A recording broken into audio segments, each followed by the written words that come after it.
मुंबईतील या hit and run प्रकरणात पोलीस तपास कसून सुरू आहे। संध्याकाळी वरळी पोलीस ठाण्यात फॉरेन्सिकची टीम दाखल झाली। त्यांच्याकडून अपघातग्रस्त BMW गाडीची तपासणी करण्यात आली। त्याआधी दुपारी RTO अधिकाऱ्यांकडूनही BMW गाडीची तपासणी करण्यात आली। त्यांच्याकडून या गाडीच्या क्षमतेची तसंच एकंदर परिस्थितीची पाहणी केली गेली।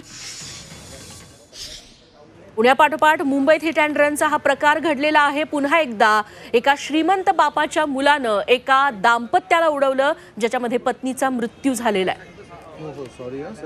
दरम्यान हा संपूर्ण तपास कुठवर आलाय याबद्दल सविस्तर माहिती देतात आमचे प्रतिनिधी सीमा आढे।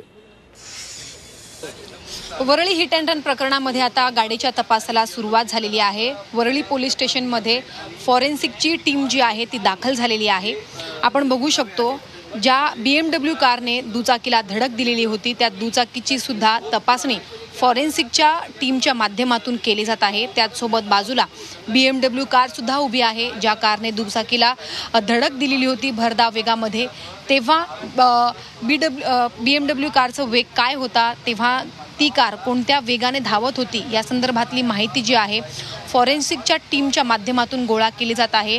BMW कारमध्ये काही फॉल्ट होतं का या संदर्भात सुद्धा ही जी टीम आहे ती काम करते आणि माहिती गोळा करण्याचं काम जे आहे ते या ठिकाणी सध्या सुरू असल्याचं आपल्याला बघायला मिळत आहे।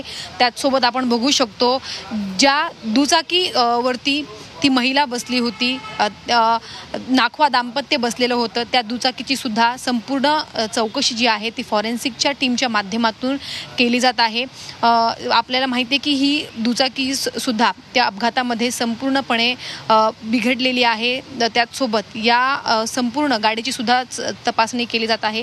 BMW जी कार आहे त्या गाडीची सुद्धा तपासणी केली जात आहे। अपघातावेळी ही कार किती वेगाने धावत होती, त्याचसोबत तेव्हा काही फॉल्ट होता का या गाडीमध्ये, त्याचसोबत फिंगरप्रिंटचे काही मार्क आहेत का, गाडी नक्की कोण चालवत होतं या संदर्भातली सगळी माहिती गोळा करण्याचा प्रयत्न सध्या फॉरेन्सिकच्या टीमच्या माध्यमातून सुरू असल्याचं आपल्याला बघायला मिळत आहे। अजूनही मुलाचा तपास न लागल्यामुळे फॉरेन्सिकची जी तपासणी आहे ती अत्यंत महत्त्वाची मानली जात आहे, कारण ही तपासणी या संपूर्ण प्रकरणामध्ये महत्त्वाची भूमिका बजावते। व्हिडिओ जर्नलिस्ट मंगेशसह सीमा आढे, झी 24 तास, मुंबई।